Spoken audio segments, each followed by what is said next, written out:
Hello and welcome to Paige Plays Heroes of the Storm. Been playing a lot of Heroes of the Storm lately. I've been having a lot of trouble making gameplay videos because I have a lot of trouble simultaneously talking about the gameplay and what to do on multiple different levels. It's very hard to teach the game and show off builds at the same time. So instead, I will show off the three main builds used by three of the biggest supports in the game. Those three being Rehgar, Brightwing, and Uther. Naturally, Tassadar's a very big character to the game, but he's not played as a support. Malfurion's pretty nice, but I don't know how to play him, is all I really have to say on the matter. And Lily and Tyrande are considered fairly low tier, though Tyrande's getting more popular, and I will have to give her a look. But we'll start with Rehgar. We'll do this in the try, and I'll show off how to use certain abilities in certain ways. So yeah, it's going to be sort of very active, very on the fly. So Rehgar's stuff, I'll just toggle the minions. Rehgar's stuff. His trait is Ghost Wolf. Instead of using a mount, Rehgar transforms into a Ghost Wolf, increasing movement speed by 30%. Transforming is instant and can be used while moving. Basic attacks in Ghost Wolf form deal 100% more damage with cancel Ghost Wolf form. This can be used in a number of different ways. I'm actually not going to pick the talent until I'm done describing this. The first way it can be used is, quite obviously, mount. Much like everyone else, you have to deal with a 4-second cooldown between mounts. But you can use it to sort of, oh, we're done doing this, let's mount and go.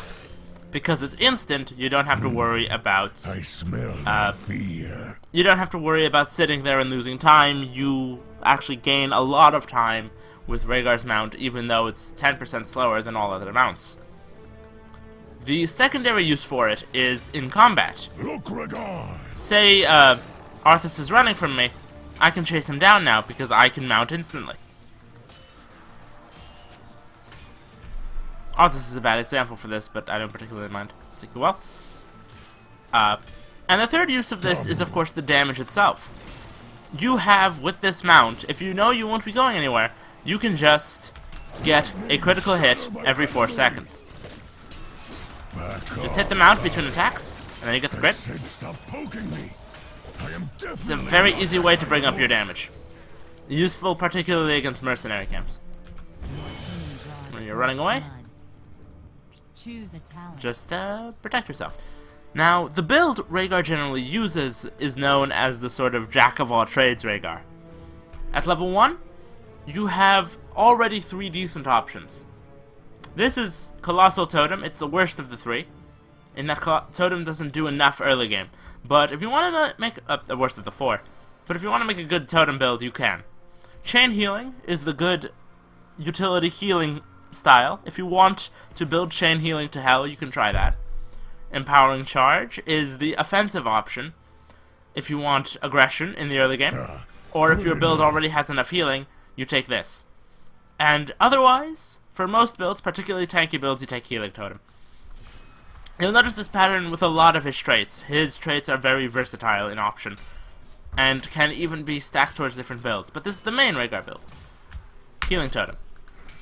Level up, level up. Choose a talent.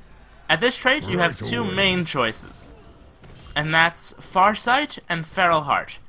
I used to believe this was the only truly easy choice for Rehgar, but then I saw the power of Farsight. With Farsight, you can pick a place on the map and reveal it for 10 seconds. You can't use this on the minimap. I have tried. Please save yourself the embarrassment. They'll fix that eventually. But Feral Heart just means that while you are a wolf, you have more regen. And unless you need to look at something, this is a really solid option. Choose a talent. At level 7, you are picking between Earth Shield, Shadow Wolf, and Searing attacks. You don't get that many basic attacks in, particularly, and even if you did, it wouldn't be enough to compensate for the fact that it only reduces it by 0.5 seconds. Earth Shield turns Lightning Shield into as a shield for health as well as a regular shield. Look, Rehgar. As well as the regular lightning. Did I not talk about the abilities? I did not talk about the abilities. Whoops. There's abilities. Slow Totem. Slows everything around this totem for a little while. That is all it does. Lightning Shield. Put on a target. That target deals damage around themselves with the shield.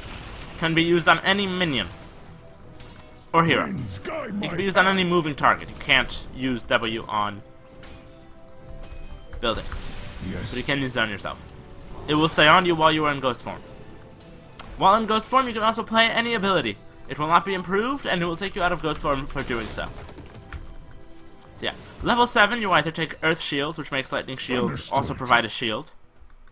You take Ghost Wolf form, which is their team has a lot of aggressive options, but not necessarily a lot of stealth detection. This will make already a decent escape even better. It'll also add a little confusion as to where you're going. Or if you want to be aggressive, you take Searing Attacks. So the stock option, the utility option, the defensive option, and the offensive option. Here you take the stock option. I smell their fear. Level up. Level up. Level up. Choose a talent. This is one of the most composition-based choices in the game. For most times, you take Ancestral Healing. This heals a player to full. Period. Right away. It is the strongest heal in the game. And it's not always healing them to full, but it will almost always. And it should be treated as such, because even on the healthiest heroes, that's the effect it has. Then we have Bloodlust. Bloodlust is the strongest AoE buff in the game. So you have to pick for your ult between the strongest AoE heal and the strongest heal and the strongest AoE buff. 9 times out of 10 you pick the heal. If your composition is right, or the team is particularly aggressive, or you have a way to use it, you go Bloodlust. Most times you take Ancestral Healing. Ah, good enough. Choose a talent. At this level, you have a bunch of really nice options. Shade Healing War at War targets is really nice if you need a defensive or an anti-aggressive option. Stormcaller Totem is really nice if you want to play more Lightning Shields. You've already gotten Earth Shields by this point, likely. You may have taken Empowering Charge. With A Empowering safe Charge, wager. Stormcaller becomes very strong. But for the most part, you'll be taking Lightning Totem. Now, a totem by itself, it is quite common to put a Lightning Shield on. Here's the effect it has on a minion wave. Hit, hit, hit, hit, hit. All the minions get slowed, all the minions get hurt. Let's go. It's really nice for clearing waves. It lets you just pop into a lane, put the totem down, and leave. And now you don't have to put Lightning Shield on cooldown as well. The other two are less optimal, though increased close to basic attack damage can be good. So level up, and level up. Choose a talent. At this level you have, again, 3 good options. You can either increase the number of Lightning Shields you're casting with Lightning Bond, get a really nice kill option with Blood for Blood, slow a target, gain their health. Berserk is considered fairly weak, doesn't do enough, and doesn't really give you any sustain. Or Earthgrasp Totem. Earthgrasp Totem will now, instead of just slowing, also snare a target with the totem. They'll have to not be able to attack for a moment. Or not be able to move for a moment. This gives Rehgar some much needed control. It also increases the range of the totem drastically. And makes it much more usable late game. Choose a talent. At level 20, Understood. unless you went Bloodlust, you usually pick Storm Shield. You don't do enough basic attacks to justify Fury of the Storm. And Ancestor and Farseer's Blessing isn't really necessary because Farsight keeps itself relevant very, very late into the game. So I will demonstrate Storm Shield. Look, Rehgar. And I will also now demonstrate Ancestral Healing.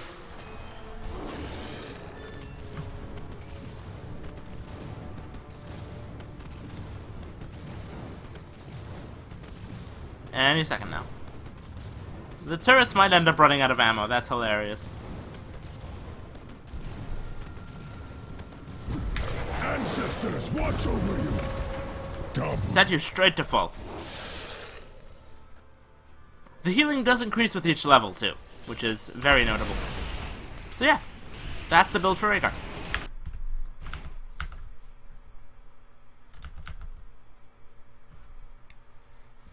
For some reason it sets you here instead of into the shop after you do that. Support. Now Brightwing. We are friends. We are friends now. Brightwing is a much less in the fight support, but a much more strategic all over the place type. Her abilities are Q, Lunar Flare, toggle minions, Lunar Flare, Arcane Flare, what am I talking about? Deal AoE damage. It will deal more damage in the middle than on the outside. Polymorph. Deal damage to a hero and make them unable to attack or cast spells. This will turn them into either a pig, a squirrel, or a crab. No difference between the three, but I'm rather upset that there's no sheep. Her E, which gives someone immunity to basic attacks for 2 hits. Is that immunity or less damage? Less damage. Okay. And her passive, which is every 5 seconds, heal heroes around you, including yourself. Whee! Now, her mount, she doesn't have a typical mount. Instead, she could teleport to a hero every 30 seconds. This is, unlike other mounts, uninterruptible.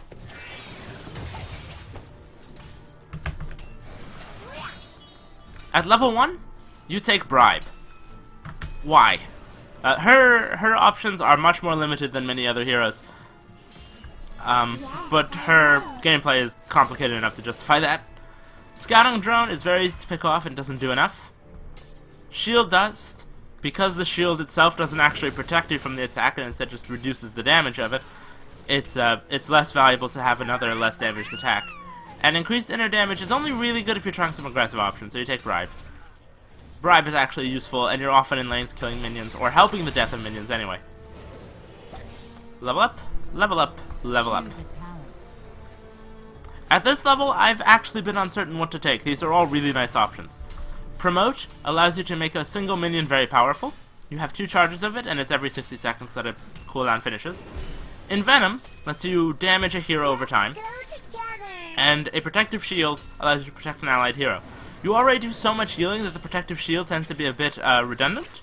So I like to take Envenom to help increase the chance of killing something. Nothing wrong with taking Protective Shield ever, though. It's a really fun ability. And a really strong one. Choose a talent. At this level, this is actually one of Brightwing's most important levels. Cleanse is decent, Mule is decent, but the thing you're going for is Regenerative Rain. Regenerative Rains. Now, every time you cast an ability, a basic ability, you play a Soothing Mist. And this isn't even counting your regular Soothing Mist cooldown. This allows you to very, very quickly heal allies. Whoosh. And this is the reason Brightwing is known as a very high heal support. Choose a talent. At this level, you generally pick Emerald Winds. Blink Heal is considered useful in competitive environments, sometimes, but even there you mostly pick Emerald Winds. It does a lot of damage whenever anybody hits the wall, and it pushes heroes away. The push helps you win team fights, easily. It's also one of the funnest abilities to remove cooldown on. Whee! But anyway. Choose a talent. At this level, you tend to either take Sticky Flare to slow people down, or Sprint to speed yourself up. I prefer Sprint. I, number 1, like to have a lot of abilities, but number 2, watch this. Whee! Not having a mount makes you a lot slower, and I like using that to escape. And then you have this to escape as well. You become a very finicky target, with polymorphs, and shields, and your mount, and sprint on top of it. Whee! Whee!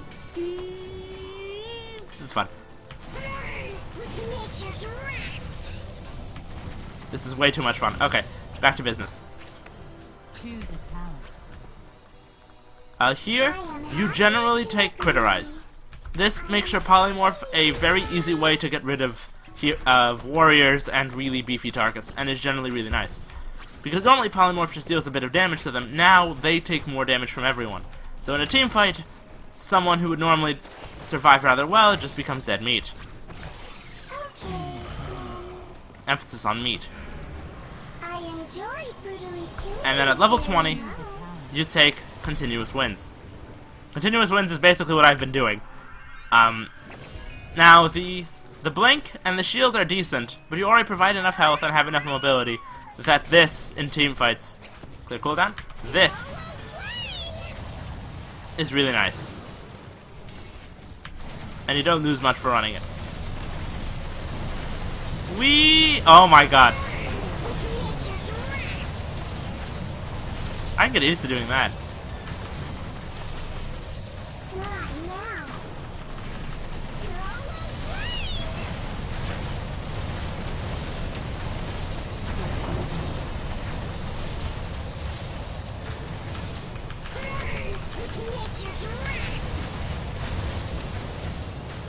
So yeah, that's not how it usually looks. Normally it looks like this, whoosh, and just push people away. Very versatile ability. Very useful ability. And low cooldown at only 60 seconds. Finally, we have Uther. Uther is one of the most used supports in the game, I would say. I see him a lot in competitive play, I see him a lot in general. He's very good at swinging fights. His abilities are a regular mount. His Q heals a target for a big amount of health. His W, let's toggle minions so I can show, will heal allies and hurt enemies. His E stuns target hero. This is what makes him so useful in teamfights. You can swing the health totals, stun the most important heroes, heal the most damaged heroes, and, when necessary, leave. Your first ability, since none of these are particularly strong for what you're trying to do, is Conjurer's Pursuit. You have very little mana regen as Uther, and being able to consistently heal is very nice versatility. At level 4, none of these are particularly powerful for what you're trying to do. There's the argument for Hammer of the Lightbringer, but you very rarely actually get the chance to attack consistently. And only getting 5 mana for attacking and putting yourself in danger isn't good enough. So you take Protective Shields. Protective Shields give a player shields. Rather consistent way to help them survive. Bye-bye, Arthas. With great vengeance. I wanted to kill him. A sound decision. Are victorious. At level 4 you take that, at level 7 you take either Clairvoyance or Cleanse. This is up to your judgment. Do you want to remove stuns or increase vision? I will show off increasing vision. You can't use that on the minimap, as I will now show. I'm highlighting the minimap. I'm highlighting their base. Right. And it highlighted here, because that's where my cursor was. They will probably fix that. For level 10, you would think you take Divine Shield, but you'd be wrong. Divine Shield only protects someone for 3 seconds, and doesn't deal enough damage, and doesn't allow you to do enough as an AoE stun. This will stun everyone around you, and it's only on a 70-second cooldown. It makes Uther quite the threat in team fights. At level 13, you take either Sprint or Shrink Ray. I prefer Shrink Ray. Sprint, as we saw, is a great escape, but Uther has stuns and a lot of easy ways to reduce, and being able to have one more reduction option really helps in a lot of team fights. Also, his self-heal serves as an escape. By my honor. As will Cleanse on occasion. Choose a talent. You'll notice supports and assassins tend to have more of these than some of the other heroes. I very much like these extra abilities. At level 17, level 16, you actually don't really have anything that's good for you. This is the problem with Uther. His build is very underwhelming, but it's nice to teach it just to get it across. You just take Gathering Radiance because it's the only thing that's remotely trying to do what you are. Enemies of the light, beware.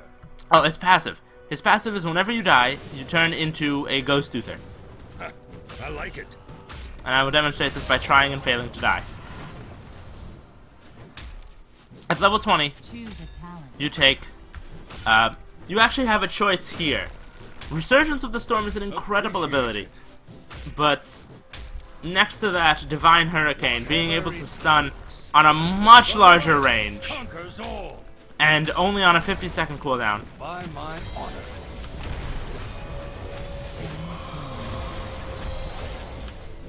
Divine Storm. Is rather useful.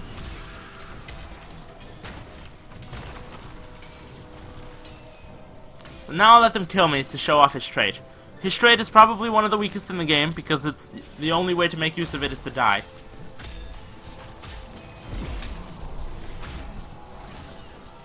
Fort destroyed. Right. And this is Ghost Uther. Here, your abilities do 50% less damage and 50% less attack. And you usually last for 10 seconds, but the respawns are faster here.